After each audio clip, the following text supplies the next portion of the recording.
Child, I done went down this rabbit hole, and the only way I can see my way out of it is coming down here to these YouTube streets to share it with y'all. Maybe I'll get over it once I get the message out there. But right now, I'm excited about the correlations that I'm making, and they're in reference to the last episode of Soul Food Sundays that I did about being done with casting your pearls before swine and done with choosing a familiar hell over a strange heaven. So thank you for joining me for this episode of The Leftovers. If this is your first time joining me, my name is Keita. And if you are a returning viewer, welcome back. Never mind the echo. I am in a different room that has a bit of acoustics in the house. But the lighting is better in here. So here we are.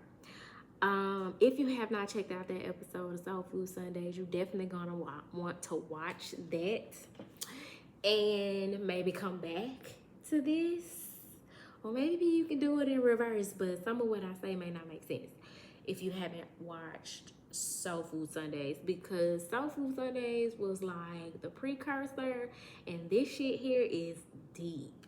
Like, you might want to pull out your journal for this. This is going to challenge you to expand your knowledge of different sectors and timelines of spirituality. As we're getting into Gnosticism, if I'm saying it right, because that is where the rabbit hole has led me. So I've dibbled and dabbled with the concept of Sophia, right, down through the years. And Sophia is the divine feminine aspect of the soul. It is from Sophia that all things are born, the great mother of divine wisdom. She represents divine wisdom. The soul is comprised of, according to Gnosticism being like that sector of people predating Christianity who believed in metaphysics and esoterics and things of that nature.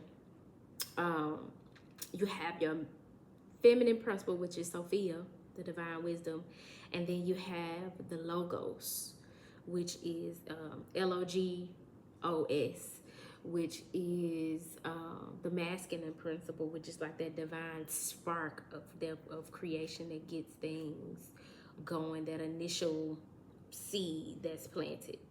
And the two work together to create the soul of the universe, the very beginnings of things, right? And it's also within us, as above, so below, as within, so without. That's universal law. So I in thinking about Soul Food Sundays, downloaded that a great part of the experience, like whoever resonates with that message, which I've been talking to some people who like, man, I watched that episode of Soul Food Sundays and you saw on point, this is what I got going on, right? But if you resonated with that, then a big part of it is like, in my mind, you're doing chaos magic and don't even know it. Like, some of you don't even know what the fuck chaos magic is. And apparently I didn't know what it was either, because I was thinking, okay, that's gotta be like where you turn chaos into something of value. Like, you spin that shit around for your good, or you create chaos in order to get to the sunshine, the better part, the better aspect. You use the chaos to leverage in some way. So in my research, I ain't 100% off, but that's not the textbook definition, right? So throughout this video, I'm gonna be doing quite a bit of reading as I am sharing with y'all what I'm learning. So it ain't like I'm the expert on this shit, But I feel like I've curated some really good knowledge to share to help those of you who are having this experience better understand just how deep this shit is. You know what I'm saying? Because you may have a very surface level understanding or even a deep understanding of what it is that you're experiencing, but it's deeper. Okay. So like I was saying, that episode of some Soul Food Sundays, we basically talked about personal empowerment, setting boundaries, and choosing peace over familiar chaos, and not only peace, but like not being used to the kind of peace that you choose. So that means there's some change that's got to take place in you to even be able to enjoy, appreciate, and be a safe container for the peace that you're now prioritizing, right? And how that made me think about the concept of chaos magic. Like I said, in my mind, it meant you were gonna leverage the chaos or create the chaos and then turn it into something of value. But the textbook occult definition is formlessness and infinite possibility, using chaotic, decentralized, and unpredictable methods to defy the rules of reality. So that's i.e. going against the grain, rebelling, refusing to be bound by the rules of your tradition or some tradition. Instead of looking at it as like a boundary that's set that you can't cross, a wall you can't get over, a line you can't cross, a wall or a ceiling or even a floor that you can't get past. Like seeing different things seeing it all as a giant toolbox that you have access to because you're abundant, and choosing which of those tools that you want to use based on the result that you want. You know what I'm saying? If you know you want to, what's the example I want to use? Something that requires tape. You ain't going in your toolbox to get nails. You know what I'm saying? Like, if tape will do and you can't use nails, you got to get the tape. You can't get the nails. It's all in the toolbox, but your desired outcome is to use the tape and not the nail. Like say if it's somewhere you don't want to put a hole in the wall, you're gonna get some tape or some adhesive or something, but your goal is to not to put a hole in the wall, so then that cancels out the nail, right? It's that sort of thing. So like when it comes to spiritual practices or even religions, which all religions are going to restrict you, but especially your spiritual practices. For example, if you practice Buddhism and you practice Ifa, most people are familiar with Buddhism. It's more commercial. Ifa, not as much.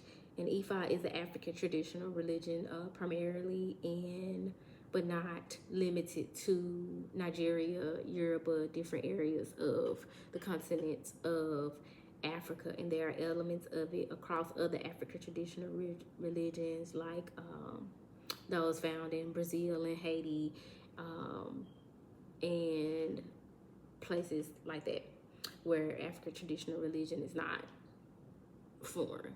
So if you decide and you want to use some of those principles and use some of the Buddhism, say you're doing some candle work and you want to work with White Tara or Buddha or Kuan Yin, which are of Asian origin deities or whatever, and then you want to pray to Shango and Oshun and Yemaya and Obatala and Oya and mixing those two together somehow, because all this shit be like the same. It's all so similar. All these places, these cultures are saying the same things in like different languages, basically, according to different timelines and shit like that. But if you wanted to do that, that's chaos magic. Because you've taken those bounds and those limits of, well, this is Buddhism and this is Ifa, and I'm not going to mix the two. The intermingling of the two is chaos magic. That wasn't the understanding that I got when I was thinking about it, but I'm not far off. What I was thinking about was alchemy. in terms of leveraging the chaos and making it something of lesser value into something of higher value. But whatever the case, both are involved with whoever it resonates with. It took me 10 minutes to say this. Both are involved with whoever is resonating with casting their pearls, having casted their pearls before swine, and choosing strange hell over a strange heaven over a familiar hell. Back to my study of Sophia. So I'm reading these different articles and watching listening to audiobooks and things like that, and at some point they started talking about the divine wisdom as it relates to navigating chaos, and how a person has to face their demons, seven in particular, in order to overcome the chaos. And those demons in Gnosticism are called archons. And the one that stood out the most, did I write? No, I didn't write the list of the archons. Y'all have to do their research on y'all. But they're archons, they have different planetary alignments. One of them is aligned with Jupiter and so on and so forth. But the one that I've been on is Sabaoth. I think I'm pronouncing it right. Sabaoth. And this is the demon that all of the archons, they come to, as they say in Christianity, like the devil kill, steal, and destroy, and to keep you from living out your highest calling, your sacred contract, and living as your embodying your higher self, having a soul experience. The archon is the one. I'm skipping ahead of my notes, but the Sabaoth is the archon that its planetary ruler is Mars. Mars is the planet of war. So we already know it's a fight to the depths as it relates to no longer casting your pearls before swine and choosing a familiar strange heaven over a familiar hell. That means it ain't gonna come easy. You're gonna have to fight for it. You're gonna have to protect it. You're gonna have to be aggressive. That's Mars energy. It's just a matter of is that heaven worth you fighting for, going to war for, getting in the midst of chaos for? So Sabaoth, ruled by Mars, the red planet, represents the systemic prison of restriction and limitation. So all the things in life that restrict you, that limit you, those restrictions that we talked about in terms of chaos magic and mingling things and getting rid of the restrictions, that's facing Sabaoth. That's the demon, the archon that we're facing when we find ourselves in that position. It can be leveraged and alchemized to develop boundless authority over chaos, self-discipline, and awakening. And if it's delivering awakening by going through this process, by facing that demon, then it's also going to bring you ascension. You facing it, you overcoming it, you're bringing that aggression, you're ready to go to war if need be. You're going to elevate. You're going to ascend by facing that demon, that monster under the bed that keeps you from leveling up. Let's see. I wish I had these notes in better order, but I got in my notes.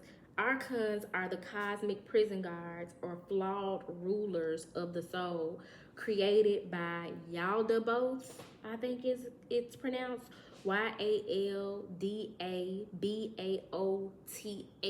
Again, this is Gnosticism. But it's very similar to Christianity because Yaldabaoth is often compared to the devil in Christianity. And while the Christian devil is a fallen angel that rebelled against a perfect God, y'all the both is a blind, arrogant creator who thinks that he's God. He's created this whole world based off of this arrogant, egoic illusion of his, and the guards, the prison guards that keep everybody in line in the world that he's created are the archons. So I put here that the one that stood out to me the most in reference to this past episode of Soul Food Sundays was Sabaoth. That one that keeps you limited and bound and imprisoned.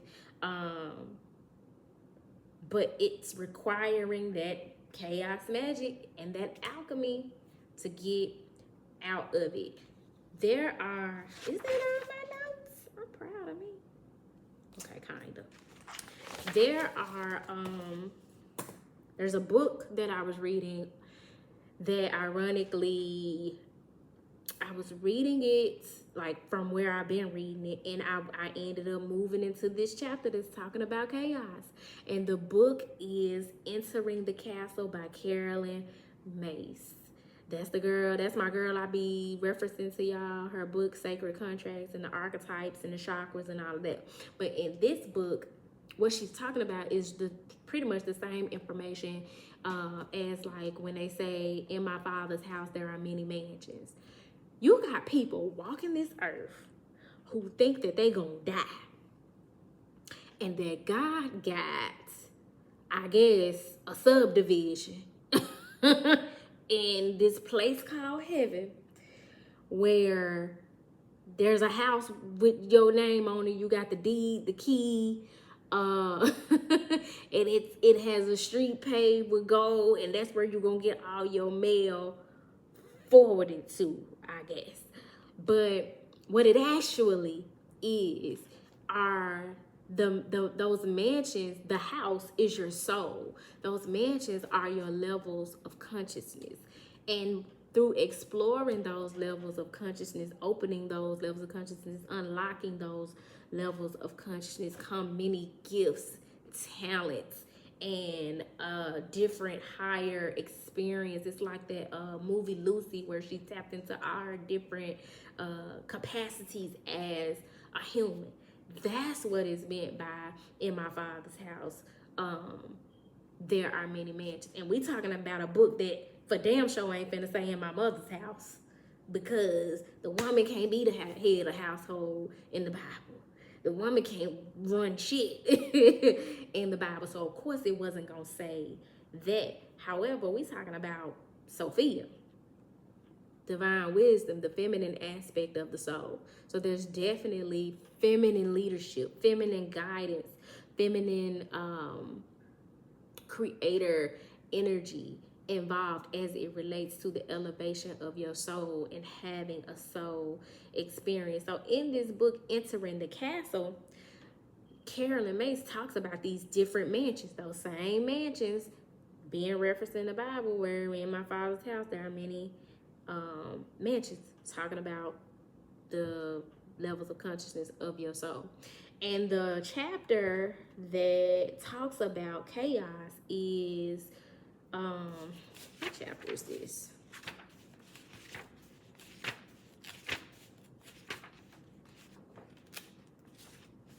It don't matter. It's talking about the first mansion. If you have or get the book, I'm starting on page 134. And she says, where did I say I wanted to start? Oh, we're talking about being having the pull of two different worlds. And that is where the individual who has had this experience of this familiar hell, but has the pull to explore this strange heaven, has been paralyzed, because there's a tug of war on their soul to stay in their familiar hell or to enter the castle or the strange heaven. Again, in Soul Food Sundays, we was talking about somebody who pretty much done made up their mind. They straight on the familiar hell. You can have it. I don't give a fuck what you're talking about. I'm out, right? But for those of you who may be confused, or even the person who's now at that point of having made a decision, a definitive decision, there was a period where there was this pool of two worlds. So I'm going to share with y'all, and I'm going to read most of this. It's a lot. I'm going to read it all. I ain't going to lie. I'll let my spirit tell me when to stop. But it says, the medieval mystics cloistered themselves and severed most ties to the outside world, but you will continue to live in the world even as you maneuver through the rooms of your castle. So as you begin to have this world experience, this soul experience, this is talking about being in the world and not of the world. Like, you can't lock yourself in the house and be in hermit mode the entire time. You're meant to connect with people. You're meant to shine your light out in the community. You're meant to share your gifts and talents. You're meant to interact. Some of us, you gotta go to work. You know what I'm saying? You got shit to do out here, even though you're having an evolutionary something is in my nose experience. So this very much speaks to being in this world but not of this world, because you got to be anchored in who you are and whose you are, and why you're here, why you're doing that. So it says, the medieval mystics cloistered themselves and severed most ties to the outside world, but you will continue to live in the world even as you maneuver through the rooms of your castle. For this reason, the first mansion is where you dialogue with your soul about the tension and chaos created by the pull of two worlds. How does this chaos control your life? How do you use it to your benefit and to others' detriment? For instance, people create chaos as a way to avoid hearing the truth. A lot of people create illusion and confusion and chaos and mirages just to avoid hearing the truth. They'll create some kind of diversion to change the subject or make something else a bigger deal because I don't want to hear that shit. You may be one of these individuals, or you may be in a relationship with such a person. One scenario goes like this. An alcoholic who is in denial is about to take a drink. You tell him that he doesn't drink just to relax, but is in fact an alcoholic. The truth is so painful, so powerfully painful, that if he managed to hear it, he would have to change. To prevent himself from hearing the truth, he uses chaos as a weapon. He screams, he yells, he blames you for even suggesting that he's an alcoholic. The chaos becomes unbearable, almost as unbearable as his drinking. So you back down. You will do anything to make the chaos stop.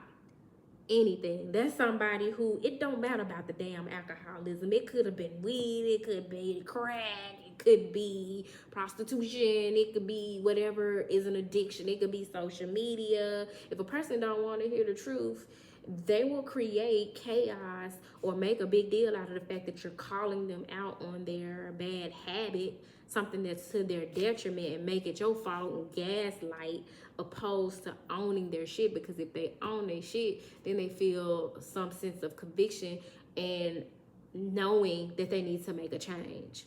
And I ain't trying to do that because I want to feed my addiction. You know what I'm saying? So I'm going to create chaos and project this shit back on you. So it says chaos is a powerful weapon, and we all have our weapons for creating chaos. Teresa advises us to recognize chaos as a power we use too often, and to recognize that each of us has an actual relationship to chaos. If you say you don't, use a motherfucking lie. And now is a good opportunity for you to take a beat, not like now in this moment, but just like after the video, and explore and examine your relationship with chaos. You know what I'm saying? Like, do you get a kick out of keeping up shit? You know, is your life boring without a bit of chaos? Are you good for initiating chaos? Do you make good use out of chaos? Or do you just keep up chaos for the sake of chaos? You know what I'm saying? Is chaos entertain you? So this is a good prompt to explore your relationship with chaos. Teresa, who's being mentioned, is Saint Teresa of Avila. She spoke heavily and intuited a lot about messages about the castle, the soul being a castle, and the different aspects of the many mansions or levels of consciousness. But she says chaos is in fact a force throughout the universe, its own entity, an archetype of destruction and transformation that operates in everybody's life. That could be a good thing. Like any archetype, it has its light and it also has its shadow. So do you use chaos as for light, for good, to change some shit in your life in a monumental way for good, or do you use it for confusion and drama and negative? The word chaos derives from the Greek chaos, K-H-A-O-S, and typically refers to a state of unorganization. In the metaphysical sense, it is the opposite of order. If you ain't got order, you got chaos. But it is both creative and destructive. In classical period Greece, however, chaos meant the primal emptiness space, and derived from an Indo-European root meaning gape, be wide open. Indeed, chaos requires that you be open to guidance. Some ancient philosophers believe chaos to be the primary source of all things. Mythologists wrote that chaos gave birth without a mate to Gaia, which is the earth, and to Eros. Then Gaia gave birth to Uranus, the heaven or the sky. So from chaos came all that is, all other energies and archetypes, including Eros, which is divine love, divine seduction, and divine order in all of creation.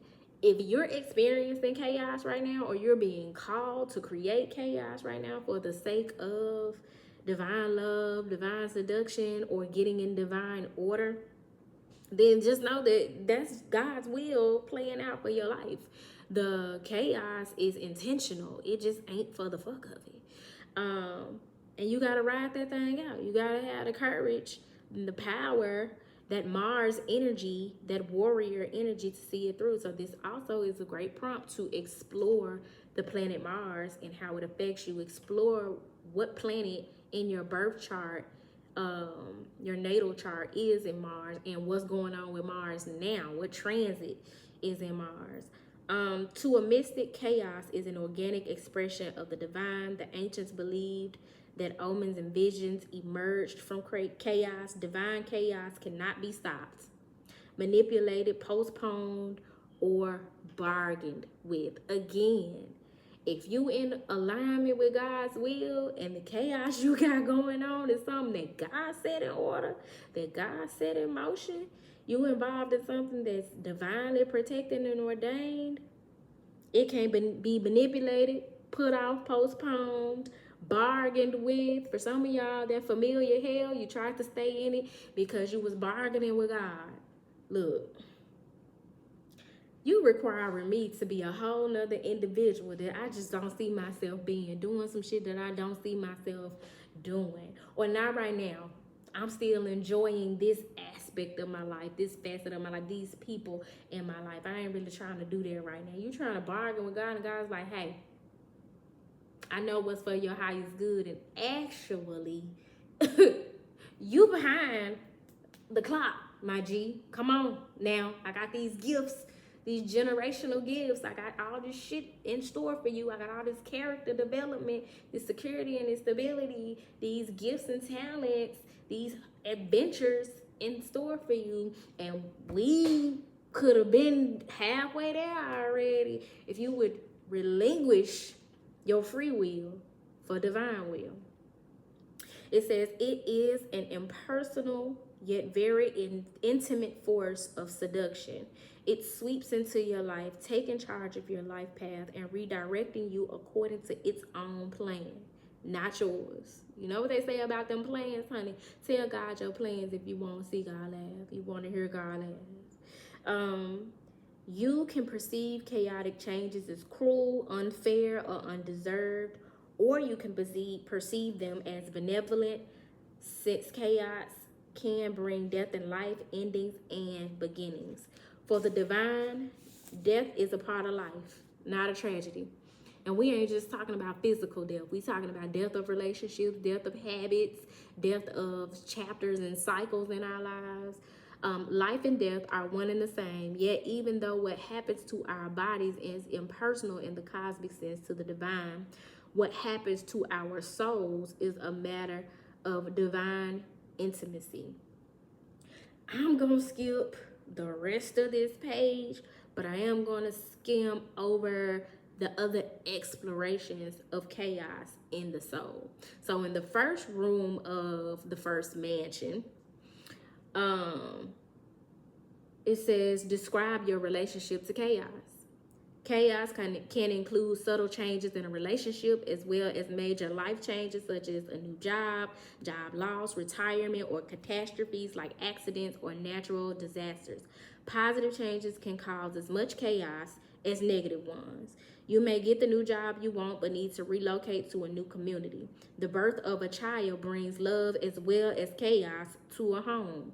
Newly inherited wealth can turn a family against one another, even as it puts an end to fears about having enough money to survive.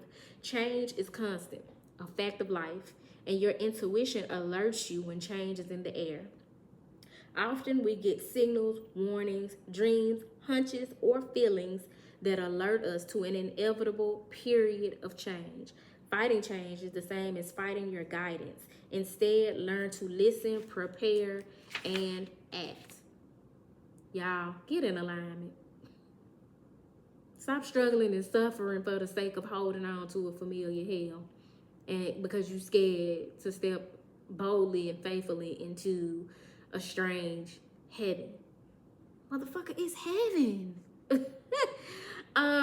So there's soul work here. I'm not gonna include that. Instead, we're gonna skip to the second room in the mansion, which is where is your life in chaos? What is the message? These rooms in these mansions serve to bring these things to your consciousness. The preceding room was about your past. That's the first room. This room is concerned with chaos in your life now. Some chaos is more emotional and psychological than physical. Some creative and dynamic, but it always brewing somewhere. Some part of your life will always be in chaos. And for that reason, this room will become familiar to you. The soul work here is to explore chaos as a messenger. Sometimes this message is hugely significant. At other times, it's a lesser but still valuable insight. Ask your soul how it communicates with you through chaos. Does it give you physical symptoms, a headache, for example, when you feel that a discussion has become unreasonable and things are about to get uncontrolled, or a stomach ache when you're waiting for information that can change your life? Potentially life-changing information is generally felt in the solar plexus, which is your third chakra from the bottom, which is your root. Do you get insomnia when you feel uncertain about what to do next? For some of y'all, that's the reason why your ass can't sleep, because you know you got decisions to make. Your body has intuitive radar. Listen, prepare, and act. There's more information here on the second room, but I'm going to skip to the third room. The third room asks you to explore which areas of your life do you want to keep in chaos. You may not want to admit that you deliberately maintain chaos in certain parts of your life, but you do. You do this, for example, in order to prevent having to make a final decision about something. Nothing postpones decision making better than keeping a situation or a relationship in a mess. You keep your inner self in chaos too, constantly rehashing the same problems without ever coming to a conclusion, constantly talking about a decision you need to make, but never getting to the point of making that decision, and constantly complaining about the same person or situation without taking any action. You have a huge repertoire of songs for nurturing chaos in your life. One woman, we're not going to go into the example. We're going to skip to the fourth room. We've talked about this type of energy right here, where for the sake of not making a decision, people will question and put question marks and commas. We talked about that in Soul Food Sundays, instead of making a decision, because putting those question marks and those commas allow them to be in analysis paralysis. That means I ain't got to make a move, because I could just stand here and act confused and keep rehearsing the same narrative over and over, complaining about the same goddamn thing. And the way I look at that is that's being in the waiting room of your life.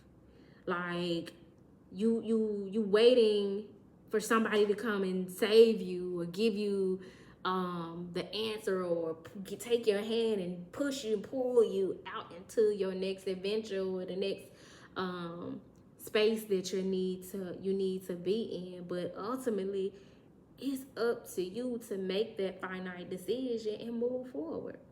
And stop spinning your wheels and wasting your time and energy on, for a lot of y'all, shit you already know the answer to.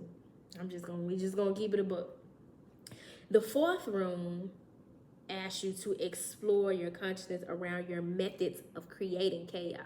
Because you're going to hold yourself responsible. You're going to take some accountability for how we, talking about me too, create chaos in our lives.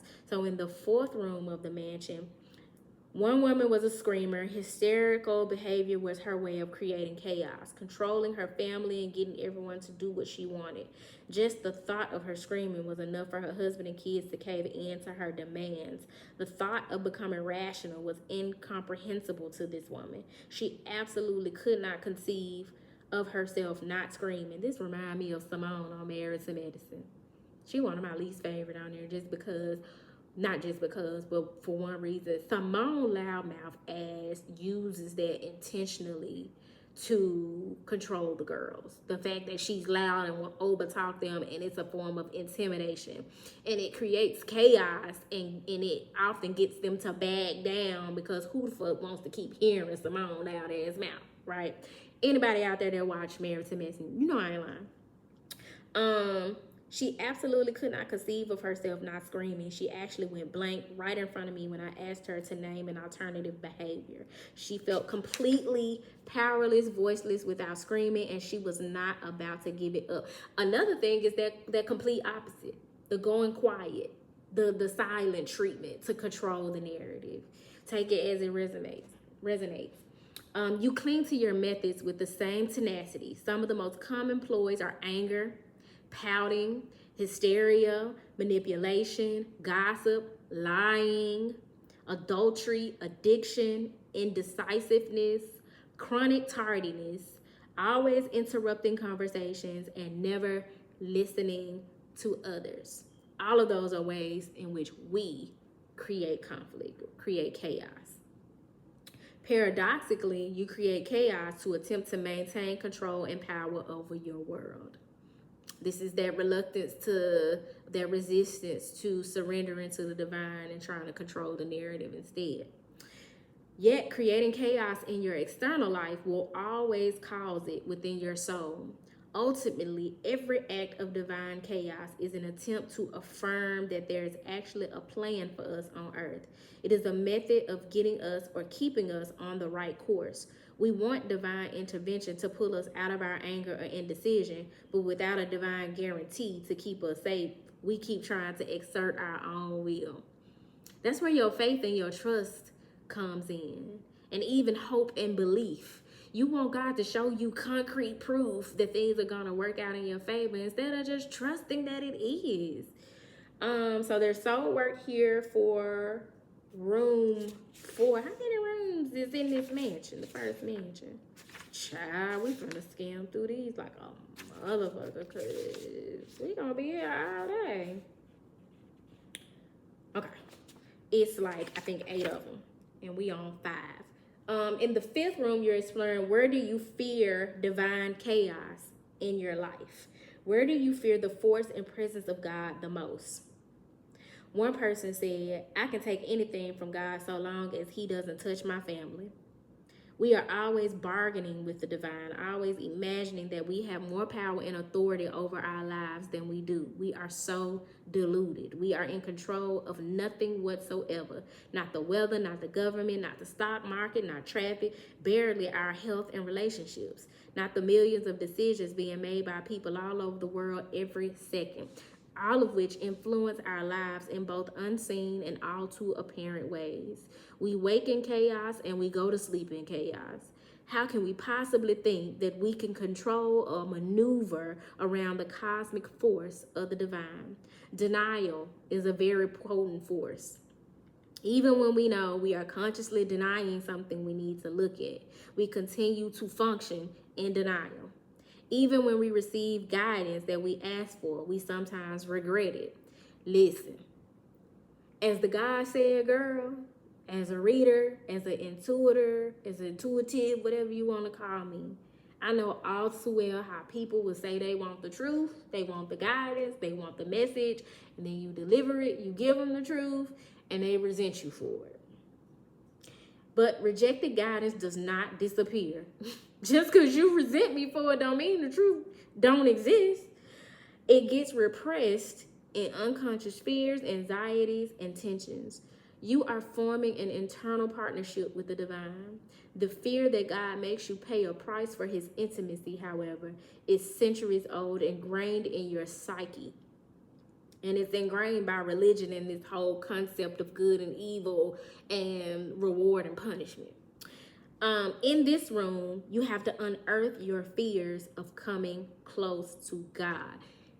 People's fear of intimacy, that dysfunction within the sacral chakra, which is your sexual and creative energy, as well as your emotional energy, how you show up in intimate connection with people, emotional intimacy or not, is ruled by the sacral chakra.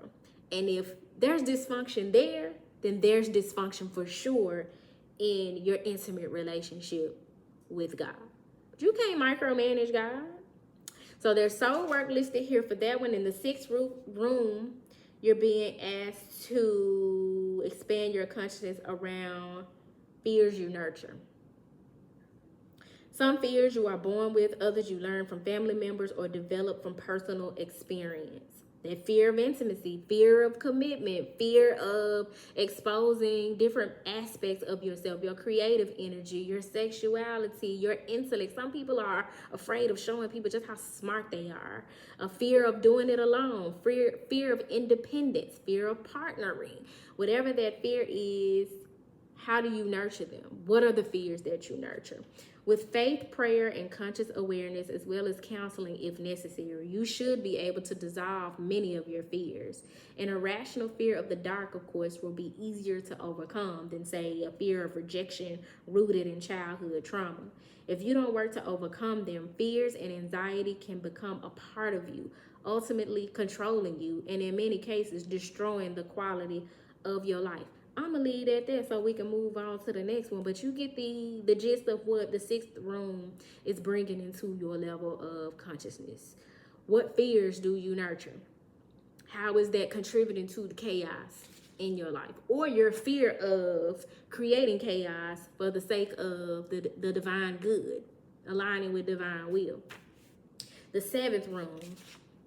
Okay, we almost done. The dungeon. Haul open the heavy lead door and walk down the damp stone stairs. The atmosphere gets darker and colder as you descend. You are now in the dungeon of your soul. As you walk through, notice that there are cells for prisoners lining the walls.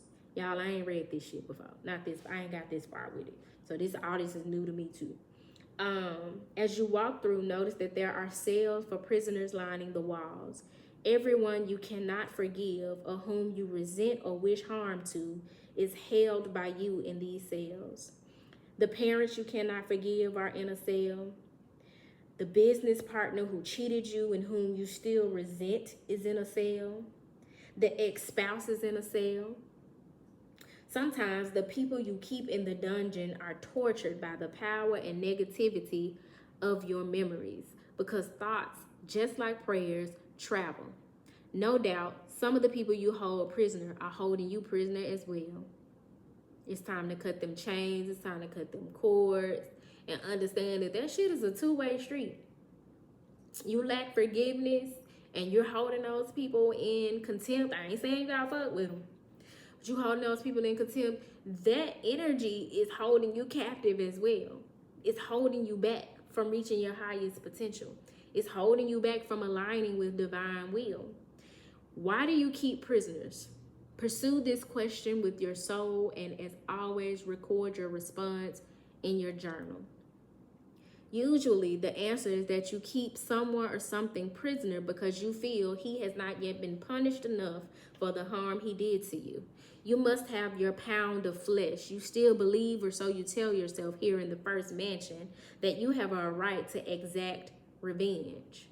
Been living your whole life rebelling against and being in revenge towards somebody who Yeah, it sucks that you don't hold them in high regard, but ultimately the person who's suffering is you. Your soul, of course, is not by nature a warden. Your soul would say to you, do not imprison trauma and rage inside of me. Do not lock up images of vengeance, Vengeance, vengeance within me and believe you are being righteous. Do not try to justify yourself with self-pity and protestations of your innocence. Events happen as they do for reasons greater than your reason can comprehend.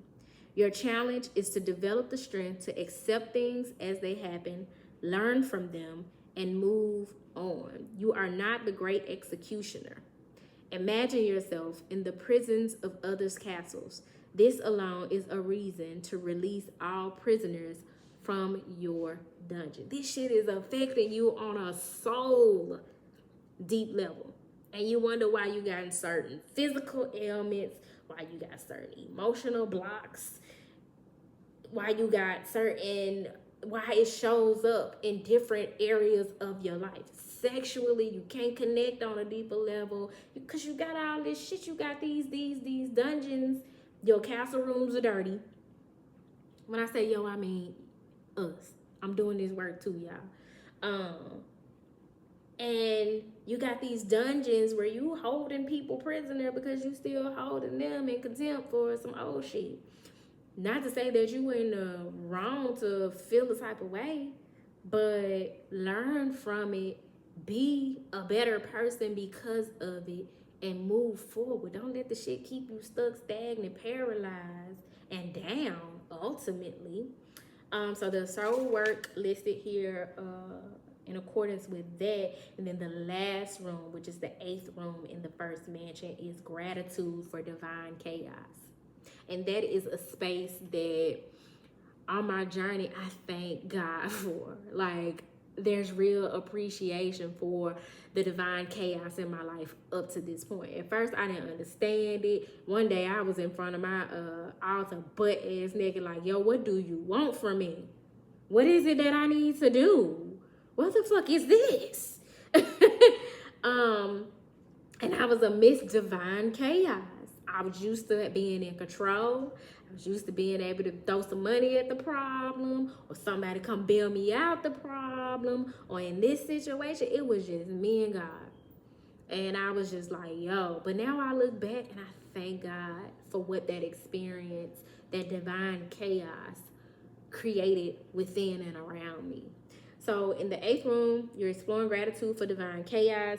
It says accepting the changes that divine chaos has brought into your life includes being grateful for difficulties and loss, as well as for plans that don't work out as anticipated. For example, a man got a new job and decided to treat himself to a vacation before starting. Feeling jubilant and full of life, he resigned the next day and left shortly thereafter, missing the phone call that his new position had fallen through. I read this part before. On returning home, having effectively emptied his bank account on his vacation, he learned that he was unemployed. Imagine that. I know he wanted to shit a brick and punch a wall. At first, he sat in his kitchen and stared out the window, thinking what a fool he had been. And then he thought, well, if I'm such a fool, what is the most foolish thing I could do right now to get out of this situation? In that moment, he took a deep breath and thought back on his dreams when he wasn't so fearful of what other people thought.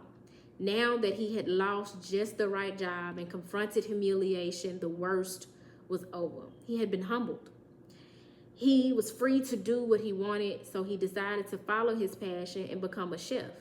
He sold his belongings and turned divine chaos into a new life. He allowed divine chaos to usher him into that strange heaven and away from a familiar hell. In the acceptance comes the gift. Always look for the gift. Always pray for the grace to see the gift, even in your darkest moments. Y'all, I should stop here. We 49 minutes in, but there's one other aspect of this that I want to explore. Ooh, it's 2. My God, today. I think I told y'all at the beginning this was gonna be long. But the downloads, the channelings, like the shit been on my ass. And I am grateful for it. This is me turning the divine chaos and alchemizing it into gold that hopefully is going to help somebody navigate where they are on their journey. So 2 more things that we need to explore. One being, the point that I needed to make that I didn't make. So we started with being pulled between these 2 worlds, the familiar hell, strange heaven. A house divided cannot stand. Like, you wondering why you can't make progress. You could be progressing in leaps and bounds if you just decided on a direction to go in, and the direction you need to decide to go in is the one that's in alignment with where the divine is leading you. But a house divided cannot stand. I was listening to a song, and I think that's scripture. I don't remember which one, but I think that's scripture. I was listening to a song. Matter of fact, I was divinely led to listen to just nothing but Kendrick Lamar the other day when I was in the gym. And I got some Kendrick Lamar on my workout playlist, but this particular day, I was like, I'm just gonna play some of his albums. And this song stood out to me like it was being played over a bullhorn directly in my ear. And it's called Die Hard. Because some of y'all are going through a death. You're going through a rebirth. And it's actually that you've already went through the death. And now you're at the point of rebirth, which means you got to learn a lot of shit over. You got to be nurtured and nourished and put yourself in environments and relationships where that new version of you is being nurtured and nourished. I hope to God my phone don't die. Because I don't even remember how much battery I got. I just got on here and started talking. Die Hard lyrics, Kendrick Lamar. I pop the pain away. I slide the pain away. I pick you up when you fell and cut your knee. Told you not to cry and held you close to me. I hope I'm not too late to set my demons straight. Those archons. I know I made you wait, but how much can you take? I hope you see the God in me. I hope you can see, and if it's up, stay down for me. Shimmy, shimmy, Cocoa Puff, Serafina, Flame in us. Serafina, I know seraphim is angelic frequency, though this is saying something about like an angelic flame between 2 people or a group of people or something like that. Angelic flame, fire, like twin flames, right? Where I'd be without your love, rest your wings and trust. I feel you deep. I know you feeling deep. I know you feeling deep, too deep. It repeats that. Do you love me? Okay. Do you trust me? Okay. Can I trust you? Okay. Don't judge me. Okay. I'ma die hard. It gets ugly. Okay. This is surrender. I'ma die. I'ma let whatever need to end. But you got me? You with me? Too passionate. It gets ugly. Okay. I wonder where I lost my way. Been waiting on your call all day. Tell me you in my corner right now. When I fall short, I'm leaning on you to cry out. We all got enough to lie about. My truth too complicated to hide now. Can I open up? Is it safe or not? I'm afraid a little. You relate or not? I'm afraid. Okay, so I reread that part. Have faith a little. I might take my time. Ain't no saving face this time. That humility. Being transparent. Just wanting to know that you got somebody that's going to rock with you, that's going to walk with you, that you can trust to be raw and vulnerable with throughout this divine chaos. I hope I'm not too late to set my demons straight. I know I made you wait, but how much can you take? I hope you see the God in me. I hope you can see. And if it's up, stay down for me. So it repeats the Seraphina Flame part. I got some regrets, but my past won't keep me from my best. Hey now. I got some regrets, but my past, that familiar hell, won't keep me from my best. Strange heaven. Subtle mistakes felt like life or death. Like I was just doing shit everybody else do. But the consequences was hitting me hard as fuck. That's because you not them and your calling is bigger than theirs. You never were them. You were societally conditioned to be like them. But at your core, in your soul, which is what you're getting back to, you were never meant to live your life like them. And apparently somebody see it. Because you're asking these questions to assure that as you reset, factory reset to this soul version of yourself, who you originally were created to be, that they see you for who you really are prior to all of that, and that they got you. Subtle mistakes felt like life or death. I want to see the family stronger. I want to see the money longer. You know that I die for you. I picked you up when you fail. I get emotional about life. The lost ones keeping me up at night. The world be reminding me it's danger. I still risk it all for a stranger. If I told you who I am, would you use it against me? Right or wrong, no stone, just love to send me. I hope I'm not too late to set my demon straight. That's it. Baby, you make me pray for, I really don't think that's what they say, but it say London. Baby, you make me pray for London. Yeah, because if I won it all without you involved, I guess it's all for nothing. So this is somebody saying, like, if I hit the jackpot, if shit got good for me, I wouldn't even enjoy it for real, if I didn't have it to enjoy with you.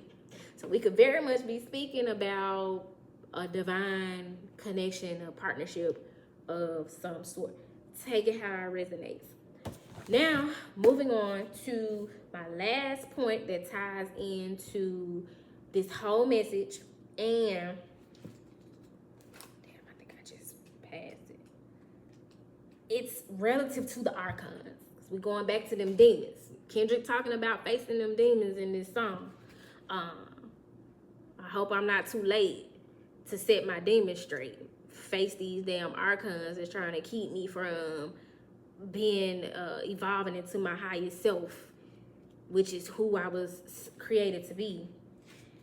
When I was exploring all this and researching all of this, and its basis being Gnostic spirituality or Gnostic teachings, it reminded me of this card that I've seen in the Isis Oracle, which is Kemetic. That's why I'm telling y'all, all this shit be the same. And the card that came to mind is power over 7 scorpions. Now you got 7 archons and you got 7 scorpions, which is the power to conjure lower vibrational forces. What are demons?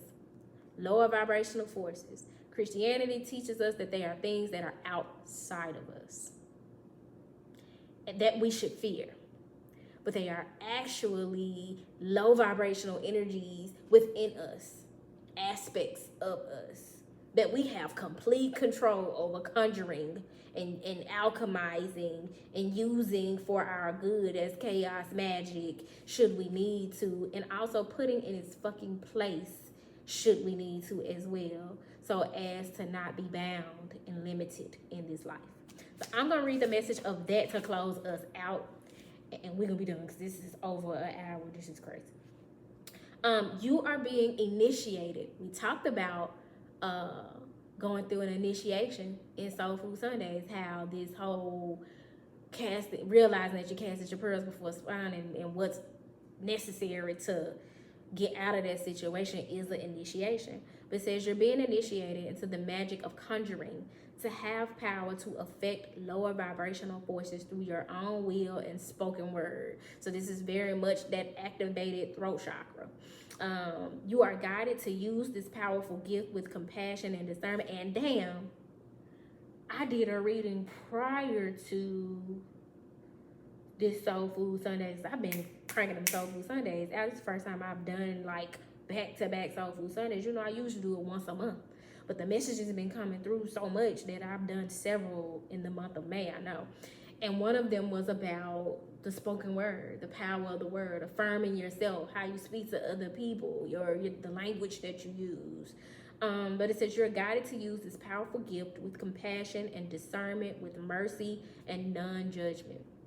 You can then manage any toxicity in your life swiftly and with great effect. The Lady Isis teaches the art of conjuring, of being able to use will and word to gain dominion over lower vibrational energies. We must be careful to use this gift with compassion, respect, and love. Using words with care and firmness will bring great healing into your life. You are guided to become aware of the power of your words and to realize that they are becoming very effective as a healing instrument. The lady was able to cause the poison of 7 scorpions to yield to her healing intent by naming them and dominating their poison. You got to call the shit out. Whatever it is, if it's within you, it's around you, name it and call it out. Call a thing a thing. She did so out of compassion to save the life of a young boy. In this story lies the mystery of her conjuring art that is awakening in you. To name the poison requires careful and clear assessment. If you judge or resist really knowing it, you are unlikely to be able to accurately name and therefore gain power over the poison. If you stay curious, detached, and compassionate, your perception and ability to wield the power that comes with the ability to accurately name something will increase. The poison may be jealousy, resentment, fear, or guilt. It may be blame or shame, anger or possessiveness born of abandonment or rejection in the past. It may be a poison that is sourced from within your own self or injected into your system from another.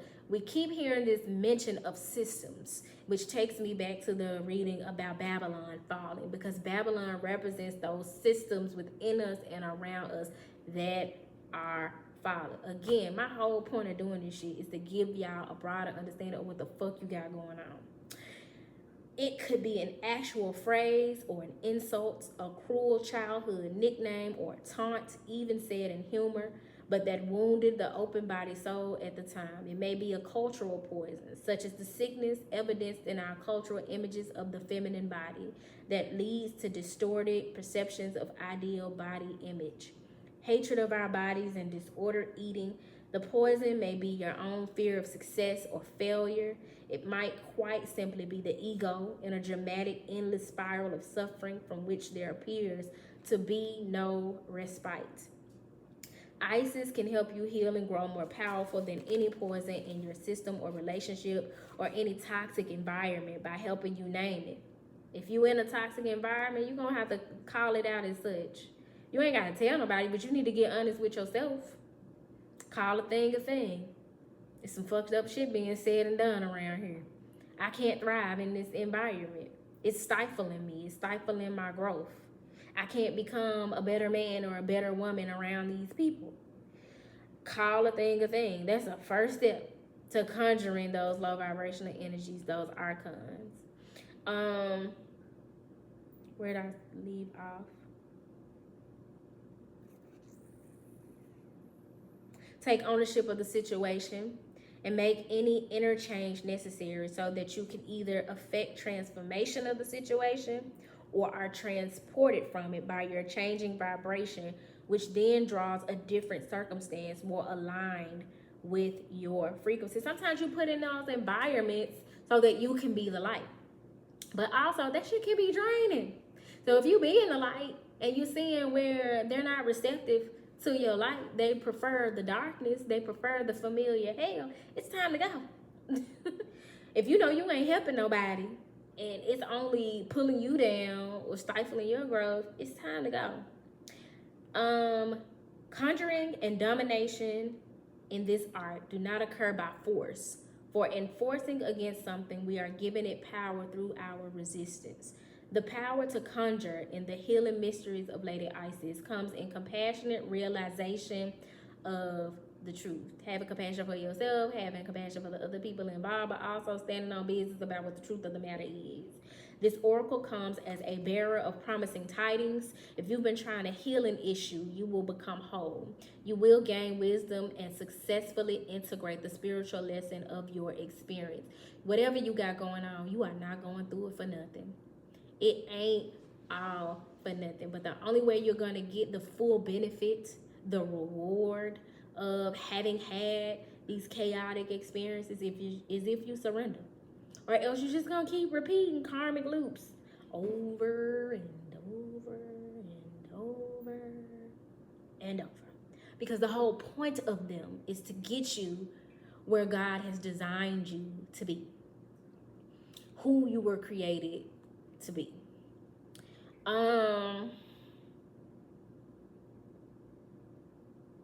Do not give up if you're trying to understand a situation or even your life itself and what it means or why it happened. This oracle guides you to ask for assistance from those beings that love you unconditionally and to... Is that not what Kendrick Lamar did? Asking those questions like, you gonna be down for me? You know what I'm saying? Do you love me unconditionally? You really rocking with me like you say you do? You know what I'm saying? And to trust that the insight and peace of mind and freedom from the past that you seek is coming to you, and you will feel empowered and capable of bringing about your own healing through clearly understanding the issue for you and speaking your truth about it. Your truth will be whatever is in your heart. It might be any number of simple expressions such as, the love in me is greater than this pain, or the love of the Lady Isis heals and absorbs this poison now, returning it to me as unconditional love. There's a ritual here and an incantation.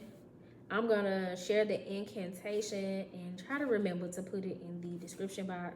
But it says, over any poison, big or small, I can heal and repair. My words have power over all. I do not entertain despair.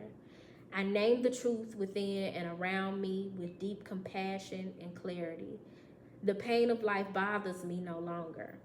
I exercise with love my power to conjure. Some of y'all don't know just how much power you have. The power and the frequency of your voice, the power of your prayer, the power of your movement, the power of your involvement in situations. Like, you just been sleeping on yourself. But God calling this shit out because there is use for you out here in these light worker streets.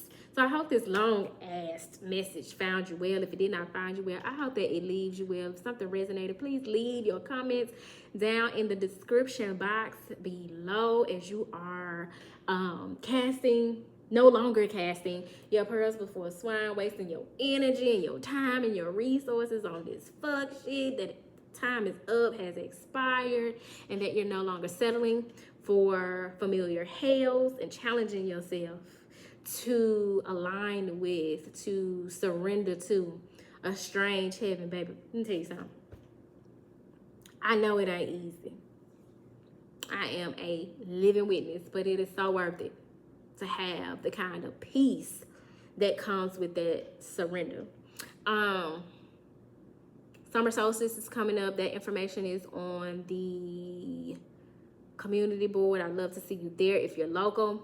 I also have tarot therapy. Every Tuesday, I've got some designated slots available at a discounted rate for you all to book sessions from June until July. So if you're interested in that, you can DM me or email me. I think that's everything, y'all. Peace.